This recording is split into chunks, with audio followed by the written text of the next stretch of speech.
दानवेंच्या या वक्तव्याला मी फारसं महत्त्व देत नाही। जनतेचा कौल हा महायुतीच्या बाजूने। महाराष्ट्राचे नेते खूप कमी आहेत, त्यामुळे त्यांना केंद्रातले नेते प्रचारासाठी आणावं लागतं। असं आहे की निवडणुकीच्या काळात आरोप प्रत्यारोप होत राहतात। दानवेंच्या या वक्तव्याला मी फारसं महत्त्व देत नाही।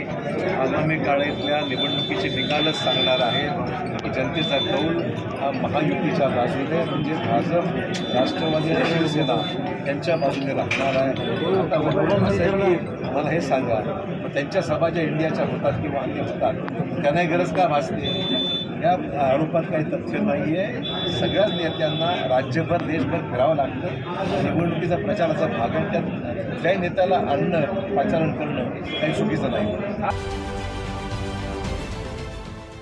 देश विदेशातील प्रत्येक घडामोडींचे लाईव्ह अपडेट मिळवण्यासाठी आता साम टीव्हीच्या सर्व सोशल मीडिया प्लॅटफॉर्मला लाईक, फॉलो आणि सबस्क्राईब करा। तसंच सर्व नोटिफिकेशनसाठी बेल आयकॉन प्रेस करायला विसरू नका।